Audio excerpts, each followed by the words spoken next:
So I want you to picture this right out of the gate. You are behind the wheel of a really compact car. Let's just say a Nissan Leaf. Oh, wow. Okay, setting the stage. Right. Just to really drive home the vulnerability here, Yeah. you're navigating this mountain road that feels honestly less like a piece of actual infrastructure and more like a A suggestion. suggestion of a road. I love that. Yeah, it's narrow, it winds back and forth like a dropped ribbon. And here's the kicker. There are absolutely no guardrails. None at all, just a sheer drop. Exactly. Yeah. You're gripping that steering wheel so hard your knuckles are turning the color of bone, and every time you glance to your left, it is just this sheer vertical drop into gray nothingness. Sounds incredibly stressful. It really is. And where does this terrifying road lead? It definitely doesn't lead to some cozy ski resort or a nice little cabin in the woods. Definitely not. No, it leads to a place that looks like it grew out of the rock specifically to tell people to go away. It totally sounds like the opening sequence of a classic Hammer horror film, Yeah. honestly. But what you're describing is actually the atmospheric entry point for the source material we are covering today. We're doing a deep dive into Jeneane O'Reilly's A Secret in the Garden. Yes, we are heading straight to Blackwood Manor today. And I have to say, the description in the book is just, it's chef's kiss for anyone who loves that really moody, Gothic vibe. Oh, absolutely. The isolation is palpable. The author describes the manor as clinging to the cliffside like a barnacle on a whale. I just love that visual. It's surrounded by this perpetual mist. It's totally cut off from cell service. Which is basically the modern equivalent of being stranded on a desert island. Totally. And frankly, the whole place just screams, "Do not enter," in giant neon letters. But, because we need a plot, our protagonist doesn't turn around. Right, Eliza Arnold. She just keeps driving right up to that front door. She does. And I think that refusal to turn around is really the hook for us here. Yeah, because we aren't just looking at a spooky house for the sake of a few cheap jump scares. We're really diving into a story that uses this atmospheric pressure cooker, this extreme isolation and decaying grandeur to explore some incredibly heavy themes. Very heavy. On the surface, if you look at how it's framed, it looks like a romance. Or maybe a romantic suspense, yeah. Right. But going through our notes for this deep dive, it's so much more. Our mission today is to unpack all of that. We've got a wealthy heir accused of patricide and matricide. We have a botanist who is absolutely desperate to save her career. And a rotting conservatory that holds the key to literally everything. Because if you look closer, this is a story about high-stakes botanical symbolism. It's about the crushing weight of family legacies. What we in the field would call intergenerational trauma. Exactly. And, it's about literally digging up bones. We absolutely cannot forget the ticking clock that drives this entire narrative either. Oh, the plant. Yes. The whole plot revolves around the blooming cycle of a very specific, very strange plant, the Amorphophallus titanum. The corpse flower. I was reading up on this before we started, and it is just a wild choice for a central metaphor. It really is the perfect metaphor, though. Yeah. We're going to spend some time on the biology of this plant later on, because it is just fascinating. I can't wait. But just to set the stage for you, this is a plant that takes up to a decade to bloom. And when it finally does, it smells like rotting flesh. Ugh. It literally mimics death to create life. And that is the core theme of this entire story, just wrapped up in one giant smelly flower. It's so brilliant. So let's get right into it. We need to start with the person driving that Nissan Leaf, Eliza. Eliza Arnold. Right. Why is she putting herself in this position? Because she's not an adrenaline junkie. She's a botanist. She is a botanist. And more importantly, she is a desperate botanist. To really understand Eliza's motivations, we have to look at her context. Okay, let's lay it out. So she works at the Pinehurst Botanical Gardens. Now, in the real world, botanical gardens are very often nonprofits. They operate on razor-thin margins. Which is stressful enough. Exactly. But in the book, Pinehurst isn't just struggling, it is failing. They are bleeding money. And Eliza is the newest hire.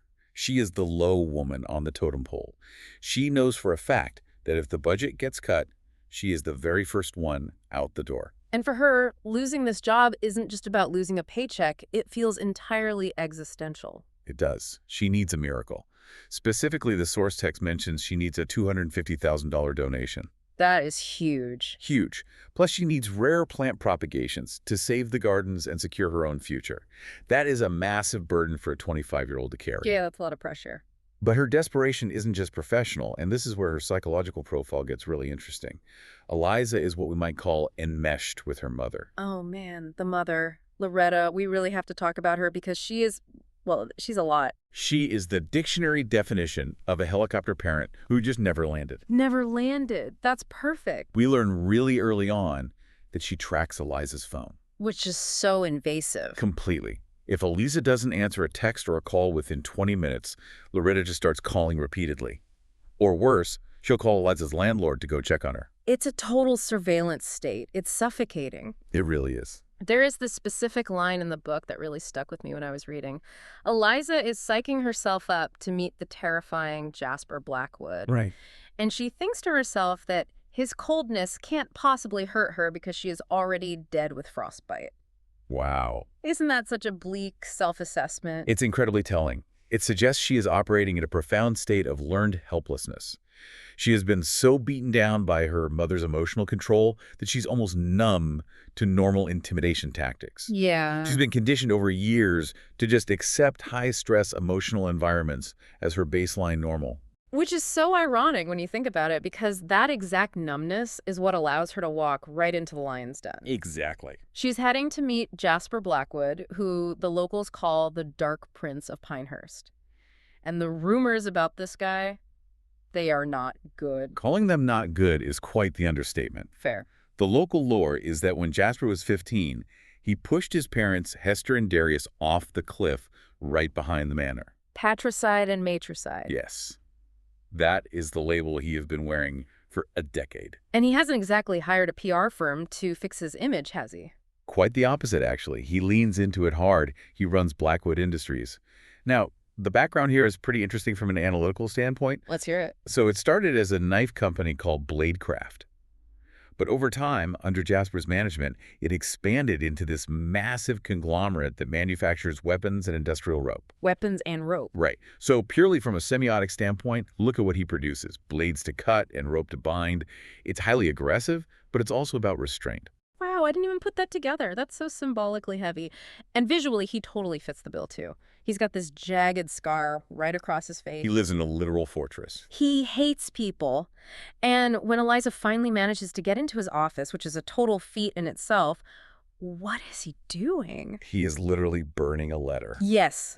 It's such a dramatic introduction. He's burning a letter. The entire room is filled with smoke. And he is trying to physically and emotionally intimidate her. He wants her to run. He's testing her fight or flight response immediately. And this is honestly why I like Eliza so much. She doesn't run. She freezes for a second, maybe, but then she pushes back. She challenges him. And that pushback is the catalyst for the whole story. I think Jasper is used to dealing with exactly two types of people. Let me guess. People who fear him and people who want his money. Exactly. Those who fear him and those who want something from him. Eliza definitely wants something, yes. But she isn't cowering. He sees a reflection of his own despair in her. He recognizes the frostbite. He recognizes the frostbite, yes. So he makes her an offer.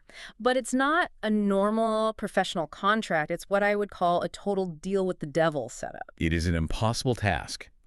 He agrees to give her the $250,000 donation and the rear plans. But there is a massive catch. A huge catch. She has to restore his mother's conservatory. And she has to do it entirely alone. No crew. No crew, no heavy machinery, just her two bare hands. She has to live at the manor while she does it, completely isolated from her normal life. And she has to finish the entire restoration before the corpse flower blooms. Which she estimates is only about 3 months away. Right. So she has 90 days to undo a decade of absolute neglect in a massive Victorian glasshouse. Okay, but why does he agree to this in the first place? He tells her it's because his butler, Sowerby, has been nagging him about the terrible state of the garden. He literally says, fix it so he shuts up. But that feels so flimsy to me. Do you buy that excuse? Not for a single second. That is purely a surface excuse. I think there are two main things happening here psychologically. One, it's a game of control. He wants to watch her struggle. He wants to see if she breaks under the pressure. Because if she does break, it validates his cynical worldview that everyone either leaves or fails him. That makes sense. What's the second thing? The second thing is much deeper. I think he subconsciously actually wants the garden restored. The garden represents his mother. Yeah. He can't bring himself to fix it because it's just too painful. It is the literal site of his trauma. But letting a complete stranger do it, that creates an emotional buffer. It allows the healing to happen without him having to get his own hands dirty, so to speak. That's a great point. So let's talk about this garden. The conservatory itself is practically a main character in the book. It is definitely not your typical cheery greenhouse with bright petunias and nice sunlight. No, not at all. It's described as a Victorian structure, which implies very intricate ironwork in these huge high glass domes. But it is in complete ruins. Falling apart. Glass panels are broken, massive weeds have taken over everything. It's essentially fighting a losing battle with nature.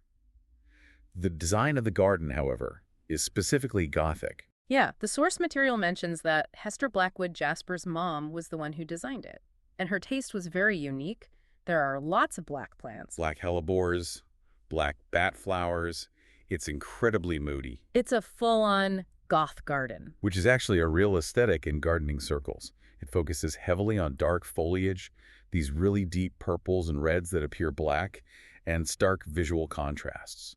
It reflects a personality that finds beauty in melancholy. I kind of love that. But there is a huge glaring clue in the planting scheme that the author drops very early on. Oh, I know this one. What is it? There are absolutely no roses. No roses, which is highly unusual because roses are the quintessential garden flower. Exactly. And we learn that Hester Blackwood actively hated roses. She explicitly forbade them from being planted in her garden. And that detail might seem like just a fun little quirk of character at first, just, a preference. But we really need to put a pin in that fact. It becomes a crucial piece of forensic evidence much later in the story. Pin inserted. But right now, we need to talk about the centerpiece. The ticking clock we mentioned earlier, the Amorphophallus titanum. Yes. The corpse flower.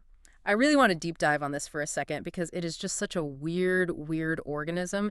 You mentioned earlier that it mimics death. It does. So the Titan arum is native to the rainforests of Sumatra. And it's not actually a single flower. It's not. No, it's what's called an inflorescence. It's a huge cluster of flowers. It has this massive central spike called a spadix, and that is wrapped in a large skirt-like structure called a spathe. Okay, got the visual. When it finally gets ready to bloom, two really remarkable things happen. First, it physically heats up. It undergoes a process called thermogenesis, reaching temperatures very close to human body heat. Wait, hold on. The plant actually gets hot. Yes. It generates its own heat.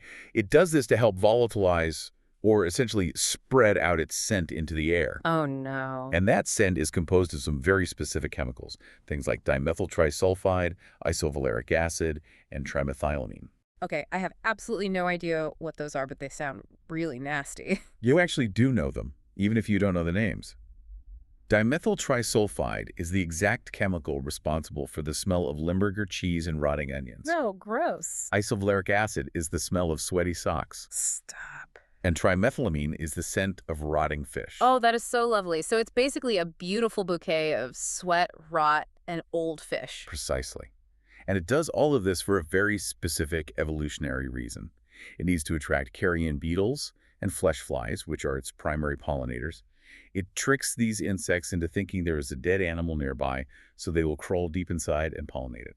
That is deceptively brilliant and so gross. And Eliza finds this massive thing buried under years of dirt and neglect in the conservatory. She realizes right away that if she can get this incredibly rare, finicky thing to bloom, the publicity alone would save Pinehurst Gardens. It's often referred to as the panda of the plant world. The panda. Yeah, because it's incredibly charismatic, very rare, and notoriously difficult to keep alive outside of its natural habitat. It draws crowds. So Eliza stakes her entire professional future on this stinky, complicated plant. But she's not totally alone in that conservatory while she's doing all this. She has some company. She does. First, we have to talk about Sowerby. I love that Eliza nicknames him Evil Alfred, like he's Batman's butler if he just completely broke bad.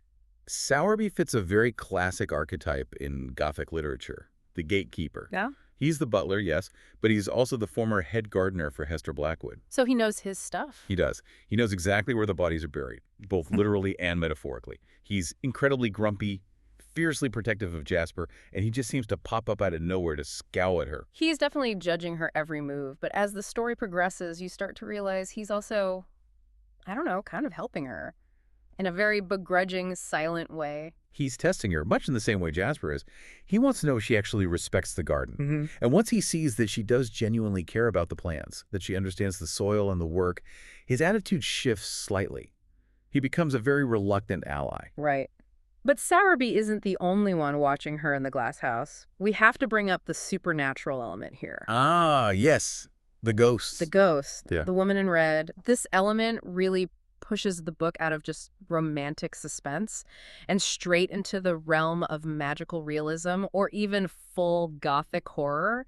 Eliza starts seeing this translucent figure in a bright red ball gown. And at first it's terrifying. I mean, seeing a ghost standing at the foot of your bed is never going to be a good time. No, I would leave immediately. Deal or no deal, I am getting back in my Nissan Leaf and driving off the mountain. Right, but Eliza stays. She stays, and she slowly realizes the ghost isn't just haunting her to be scary.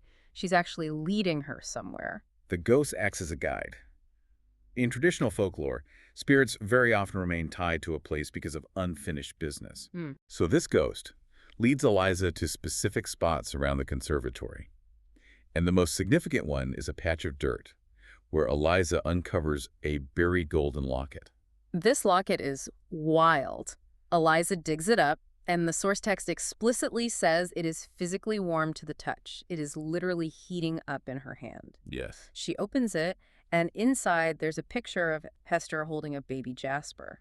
But then things escalate and get really weird. It begins to behave like a truly magical object.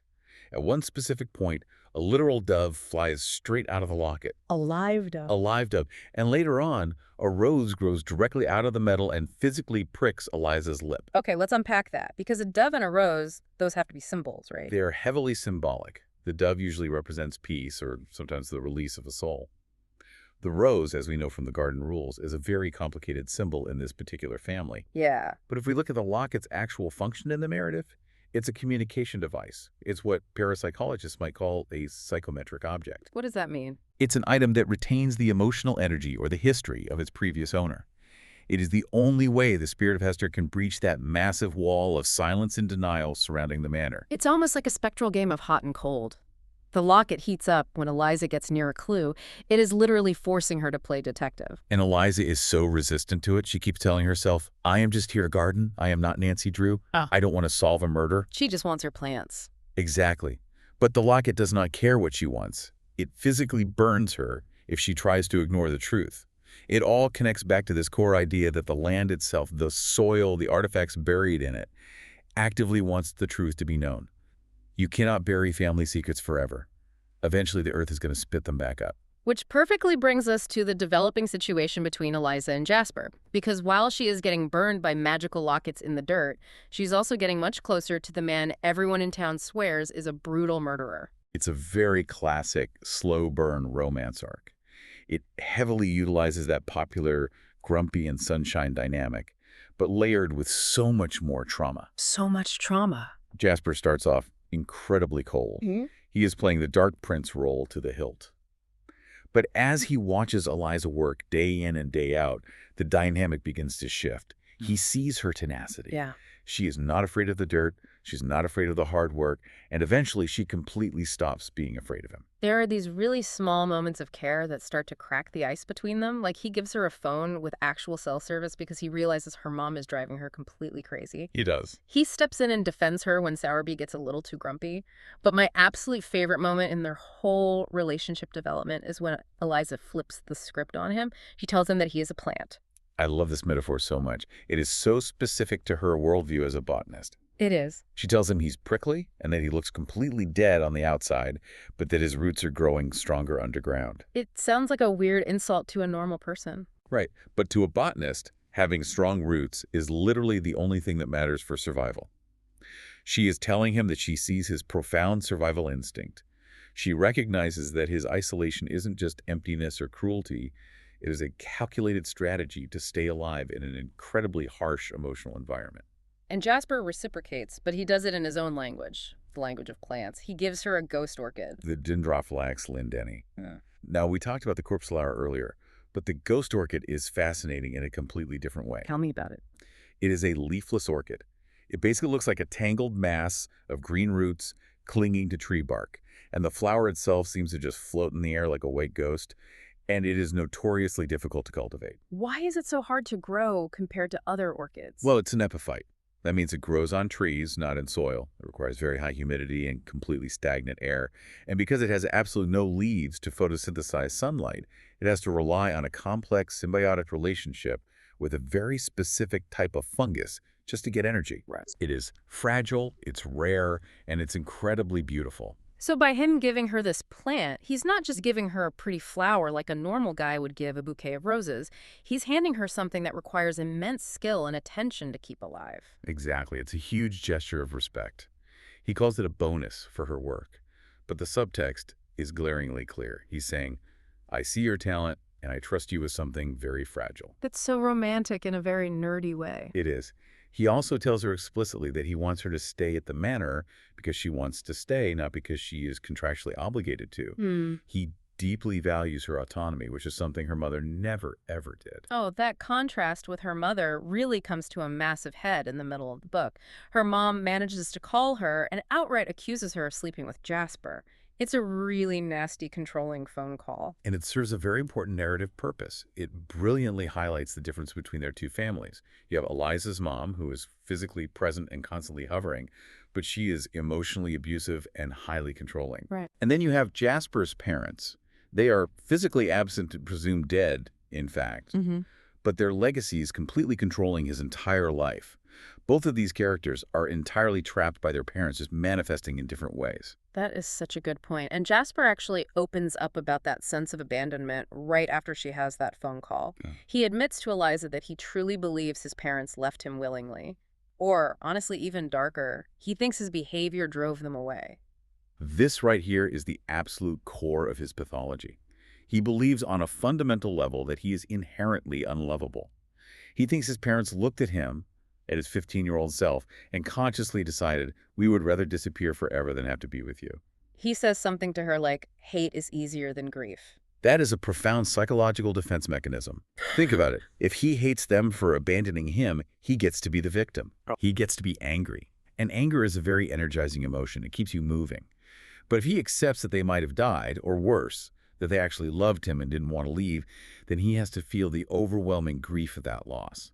And he is terrified that if he lets that grief in, it will completely destroy him. But the clues really start piling up that contradict his whole abandonment theory. We mentioned earlier that the ghost is leading Eliza around. Well, there's also a golden spider. Yes, a mechanical, clearly supernatural golden spider. In Gothic literature, spiders very often represent fate or the slow weaving of a trap. That makes sense. And the spider leads Eliza straight to a locked trunk in Jasper's room. And inside that trunk, she finds letters. Stacks and stacks of them. Letters written from Hester to Jasper, supposedly sent after she disappeared. Yeah. And they're all open. Jasper has clearly read them over and over. Which completely explains why he is so convinced they are alive. He has physical proof, letters from his mom postmarked from different cities around the world. But Eliza, looking closely at them, notices something is very wrong. The seal. The envelopes are sealed with red wax. Specifically, red wax roses. And here's where that no roses in the garden clue finally pays off in a big way. Yeah. Hester Blackwood despised roses. She hated them. She would never, ever use a rose seal on a personal letter. Never. It would be exactly like a massive dog lover sealing a heartfelt letter with a cat stamp. It is fundamentally completely out of character. It's a screaming red flag. It tells Eliza, and obviously the reader, that these letters are absolute forgeries, or at the very least, they definitely aren't from Hester. It shifts the genre of the book yet again. Now, we aren't just in a Gothic romance, we are in a full-blown mystery. If Hester didn't write those letters, who did? Right. And why? It heavily suggests there is a conspiracy going on to gaslight Jasper into believing his parents are still alive. And then comes the climax of the investigation, the chapter we call The Dig. The corpse flower is finally getting ready to bloom. The smell of rot is really starting to permeate the entire conservatory. The pressure is completely on, and the golden locket heats up again, basically burning Eliza's skin this time. And it reveals an inscription. Yes. Digging deeper, we uncover both secrets and soil. And Eliza, being a botanist, takes that instruction very literally. She goes to a specific spot in the dirt, in the conservatory, right near the rabbit's foot ferns. Okay, for the listeners who might not know, what exactly does a rabbit's foot fern look like? Because the visual is important here. They are actually pretty creepy looking. The scientific name is Dovelia fijensis. They have these thick rhizomes, which are basically underground stems that actually grow up and over the top of the soil. Okay. And they're covered in this dense, brown, fuzzy hair. So they look exactly like tarantula legs crawling over the pot, or, severed rabbit's feet. Ugh, that's so unsettling. So she is digging frantically near these fuzzy, leg-like roots in the dark, humid, terrible-smelling conservatory, and suddenly, her hand grabs something in the dirt that she thinks is just another rhizome, but it's totally smooth. It's bone. God, that is so horrifying. It is a totally visceral moment in the text. She pulls up a human skeletal hand. Can you even imagine? You're all alone in a creepy glass house. It smells exactly like rotting flesh because of this giant flower, and you are suddenly holding a human hand. It is the exact moment Eliza finally breaks. She screams. In her panicked mind, the equation is incredibly simple. Dead body hidden in the garden, plus Jasper's terrifying reputation, equals Jasper murdered his mom. So she confronts him. She accuses him straight to his face immediately, and then Sowerby walks into the room. And this detail is so key. Sowerby doesn't look surprised at all by the accusation. He just looks resigned. And that resignation is honestly the most heartbreaking expression he could possibly have. It confirms to everyone that Sowerby knew. He knew the entire time that Hester's body was buried in that dirt. The fallout from this discovery is instantaneous. The police swarm the manor. They bring in heavy excavation equipment to retrieve the rest of the body. They literally bulldoze the conservatory. The destruction is absolute. The corpse flower, this incredibly rare biological marvel that Eliza slaved over for nearly 3 months, is completely crushed by a bulldozer. Oh, it hurts to even think about. It never even gets to fully bloom. The conservatory is wrecked. Eliza loses her job at Pinehurst because the $250,000 donation falls through due to the scandal. She thinks she has completely lost Jasper because he is literally being handcuffed and led away. It is the absolute definition of rock bottom for every character. But then, just when you think it's over, comes the massive twist. The police are there, Jasper is in custody, the garden is ruined, and suddenly a car pulls up the driveway. And out steps Darius Blackwood. The father. Yeah. The very man who was supposedly rotting at the bottom of a cliff for the last 10 years. He's alive. He is very much alive. He's disheveled, he's acting erratic, and he's clearly suffering from severe mental decline or extreme trauma. Yeah. But he's breathing, which immediately means Jasper is innocent of patricide. And if Darius is alive and standing right there, then the body they just pulled out of the garden absolutely must be Hester. So the next logical question is, did Darius kill her? And this is where the book takes a really sharp, fascinating turn right into medical science. Darius sits down and explains everything to the police and to Jasper. Hester wasn't murdered at all. She actually died of a very specific medical condition called sulfhemoglobinemia. Okay, I admit, I had never heard of that word before reading this book. What exactly is sulfhemoglobinemia? It is an exceptionally rare blood condition. It happens when a sulfur atom binds directly to the hemoglobin molecule in your red blood cells. Normally, hemoglobin is what carries oxygen through your body. Right. But when sulfur binds to it instead, it creates sulfhemoglobin, which completely fails to carry oxygen. And as a side effect, it physically turns the blood a very dark greenish-black color. Green blood. That perfectly explains the weird green ooze Eliza saw coming from the locket way earlier in the story. We all thought it was some spooky ghost ectoplasm, but it was actually a massive medical clue. Exactly. It was a brilliant bit of foreshadowing. Now, how did she get this rare condition? The book explains that Hester had severe undiagnosed renal impairment kidney disease, and she was taking sulfonamides, which are a very common class of antibiotics, most likely for a simple UTI. Because her kidneys were failing and couldn't filter the medication out of her blood, the sulfur from those drugs just built up in her system to toxic levels. That is genuinely terrifying. Just a routine medication turning your own blood toxic simply because your kidneys aren't working right. It is incredibly scary, and it's a real, albeit very rare, condition. The real tragedy of it all is that it was highly likely treatable if it had been caught early enough, or at least it was preventable, but it wasn't caught, and she died. So she dies tragically of this illness, but why hide the body? Why bury your wife in the conservatory like she's a murder victim you're trying to conceal? And this is where we have to really discuss the ethics of grief and how people process it. Darius explains that Hester's dying wish was to be buried right there in her garden. She specifically wanted to become one with her plants. She wanted her physical body to decompose and literally feed the flowers she loved so much. I mean, I kind of get the dark poetry of it, pushing up daisies in the most literal sense possible, but that is so highly illegal. Oh, incredibly illegal. Improper disposal of a human body, bypassing waiting periods, violating health codes. They broke virtually every law on the books. But Darius and Sowerby did it anyway to honor her final wish. However, that's not the only reason they decided to keep her death a complete secret. No, the main reason Darius gives is that he did it to protect Jasper. Darius claims he just couldn't bear to tell a teenage Jasper that his beloved mother was dead. He genuinely thought the grief would completely destroy the boy. Let's just pause for a second and really look at that logic. Darius decides that telling his son, "Your mom died of a tragic illness," is just too painful. So instead, he actively chooses the narrative. "Your mom and I are leaving you forever." It makes absolutely no sense to me. How is total abandonment better than death? It's a very twisted emotional calculus. Darius thought that if Jasper hated them for leaving, that blazing anger would keep him going. Like we said earlier, anger is a survival mechanism. Grief is a depressant. He thought hate was easier than grief. That is just so incredibly toxic. I mean, I am not a parent, but letting your child believe they are completely unlovable seems infinitely worse than helping them mourn a loss. It is. It's essentially gaslighting on a generational scale. Yeah. It deeply traumatized Jasper for an entire decade.